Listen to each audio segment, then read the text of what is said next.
Pendant que le monde entier regardait la Suisse comme le coffre-fort de l'Europe, un autre pays nordique construisait silencieusement un empire financier encore plus puissant. Un pays qui n'a pas fait la guerre depuis 210 ans, un pays dont les banques contrôlent des actifs équivalents à 4 fois son PIB national, un pays où une seule famille possède plus d'entreprises que certains gouvernements. Bonjour à tous, je suis spécialiste en géopolitique financière et aujourd'hui, je vais vous dévoiler comment la Suède, ce petit pays de 10 millions d'habitants, est devenue l'une des plus grandes puissances financières discrètes du monde. Et croyez-moi, cette histoire va vous surprendre. Ce que vous allez découvrir dans cette vidéo va changer votre perception de la puissance économique mondiale. Parce que contrairement à ce qu'on pourrait penser, la vraie richesse ne se mesure pas toujours au bruit qu'elle fait. Restez jusqu'à la fin, car je vais vous révéler les stratégies précises que la Suède utilise et que vous pouvez appliquer à votre propre patrimoine. Commençons par un paradoxe fascinant. La Suède est officiellement neutre depuis 1814. Plus de 2 siècles sans participer à un conflit armé. Pendant ce temps, l'Europe a connu les guerres napoléoniennes, la Première Guerre mondiale, la Seconde Guerre mondiale, la guerre froide. Et vous savez ce qui s'est passé pendant que les autres nations européennes se détruisaient mutuellement? La Suède construisait, elle investissait, elle innovait, elle accumulait du capital pendant que ses voisins le dépensaient en armement et en reconstruction. Prenons un exemple concret. Entre 1914 et 1918, pendant la Première Guerre mondiale, la production industrielle suédoise a augmenté de 45%. 45%, pendant que la France, l'Allemagne et la Grande-Bretagne perdaient une génération entière d'hommes et détruisaient leur tissu industriel, la Suède exportait de l'acier, du bois, des roulements à billes et des machines-outils aux deux camps. C'est la première clé de la puissance financière suédoise. La neutralité stratégique transformée en avantage compétitif. Mais voici ce qui est vraiment brillant. La Suède n'a pas simplement vendu des matières premières. Elle a créé des champions industriels qui dominent encore aujourd'hui des secteurs entiers de l'économie mondiale. Parlons d'IKEA. Tout le monde connaît IKEA. Mais savez-vous qu'IKEA génère plus de 40 milliards d'euros de revenus annuels? C'est plus que le PIB de la Bolivie. Une seule entreprise suédoise génère plus de richesses que des pays entiers. Et IKEA n'est que la partie visible. Volvo, Ericsson, Spotify, H&M. Electrolux, Skype a été fondé par des Suédois. La liste est longue. Regardez autour de vous. Votre téléphone contient probablement de la technologie Ericsson. Votre musique vient peu être de Spotify. Vos vêtements de H&M. Votre réfrigérateur d'Electrolux.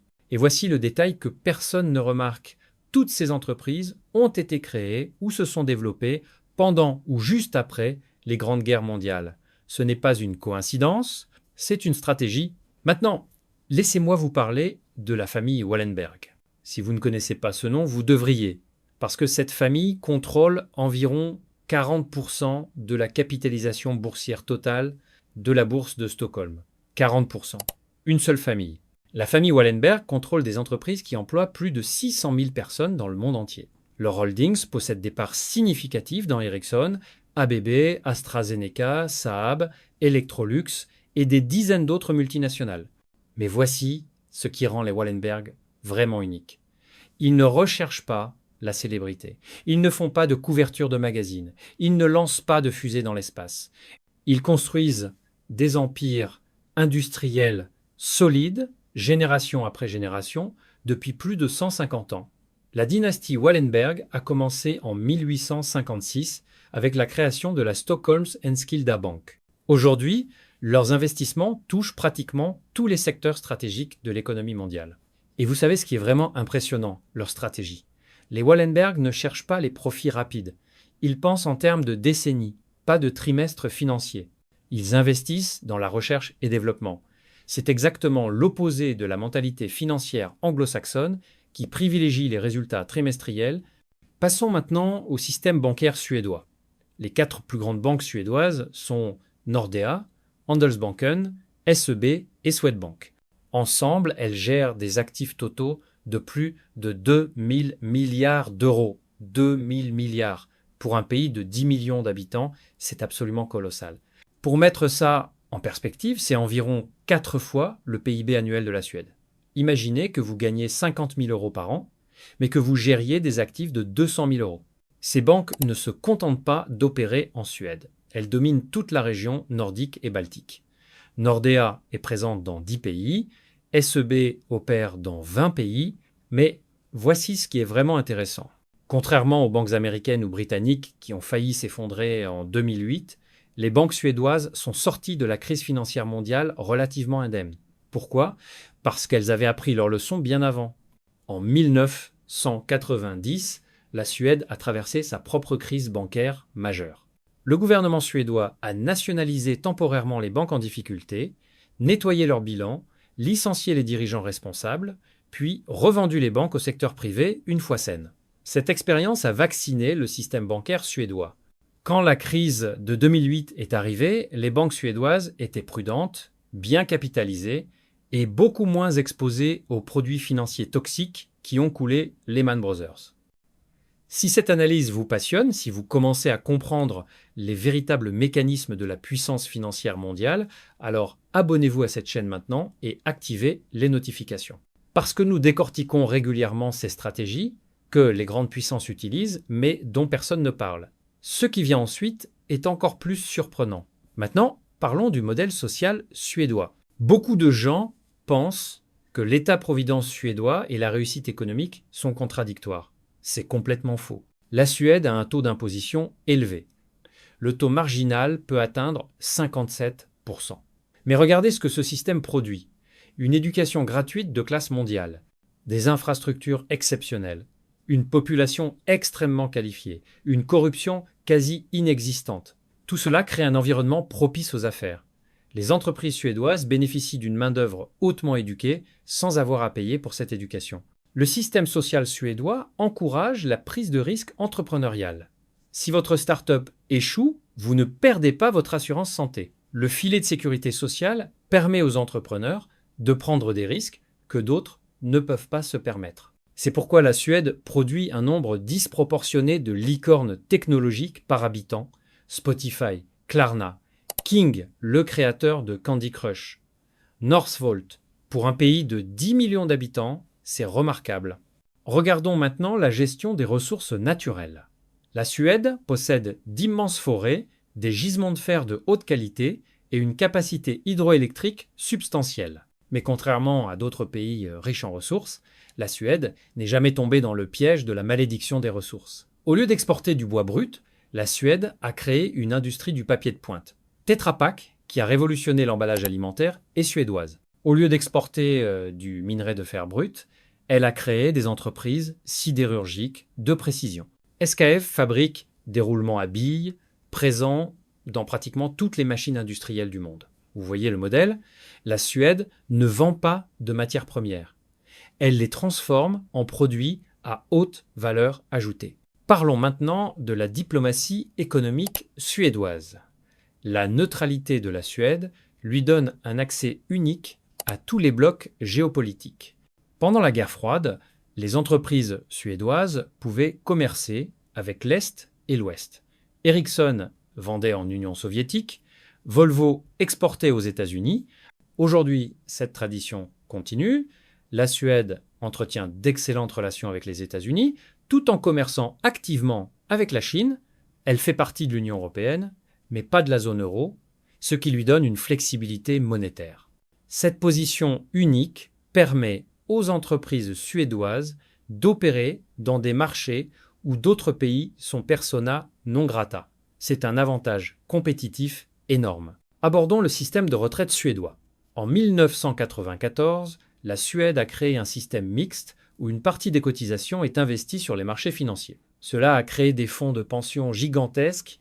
AP-fonden, le système de fonds de pension public suédois, gère environ 150 milliards d'euros. Ces fonds investissent dans le monde entier avec des horizons de 30, 40, 50 ans.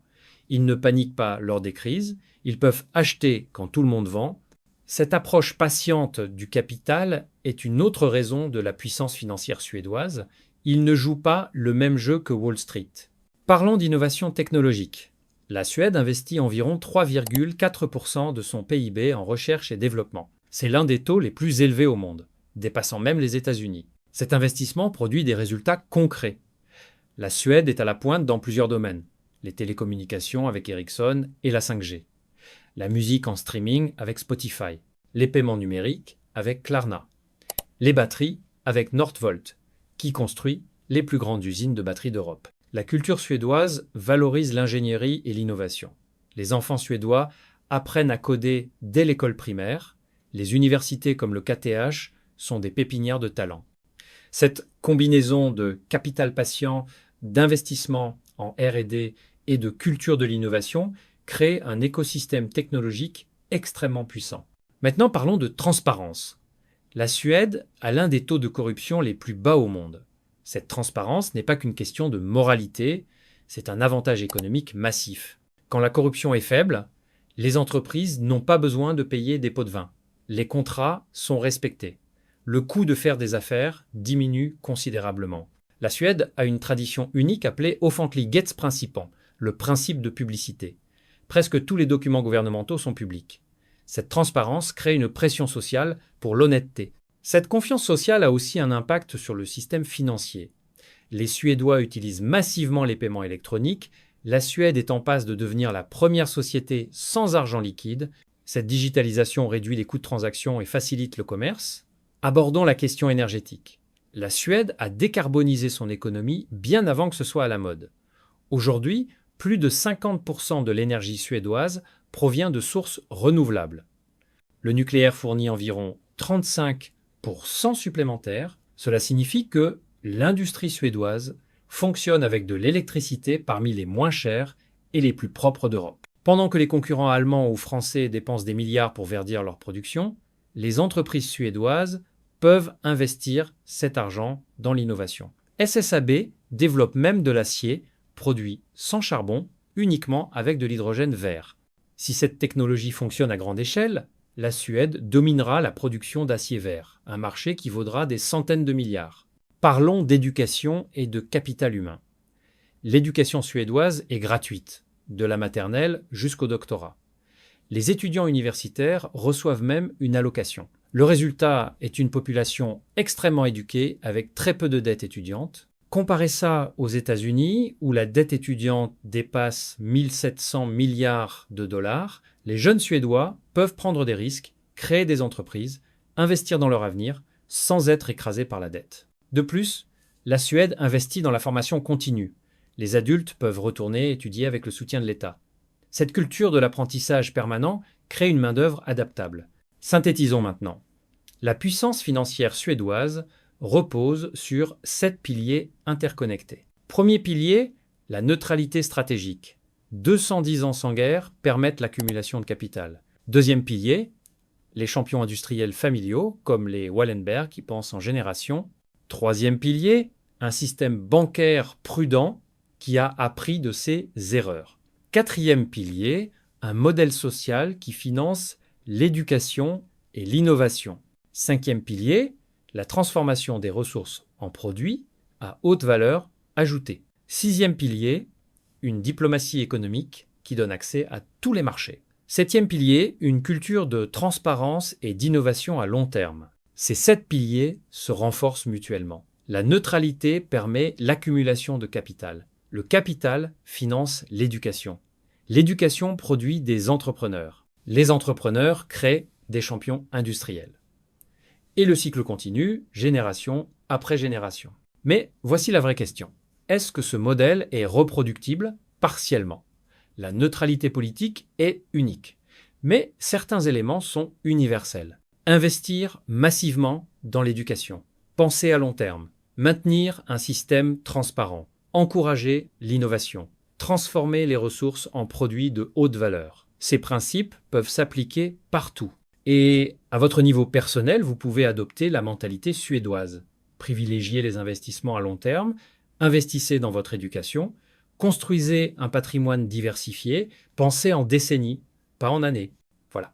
Vous venez de découvrir comment un petit pays nordique de 10 millions d'habitants est devenu une puissance financière mondiale discrète mais redoutable. La Suède ne crie pas sa richesse. Elle construit méthodiquement, génération après génération, une prospérité durable. Pendant que d'autres pays cherchaient la gloire militaire, la Suède a choisi la prospérité économique. Pendant que d'autres sacrifiaient leur avenir pour le présent, la Suède investissait pour les générations futures.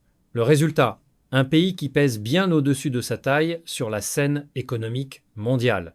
Des entreprises qui dominent leur secteur, des banques qui gèrent des actifs colossaux, une population prospère et éduquée, une économie résiliente et innovante. Si cette vidéo vous a révélé une facette méconnue de la puissance mondiale, abonnez-vous immédiatement à cette chaîne, activez les notifications, partagez cette vidéo avec vos proches.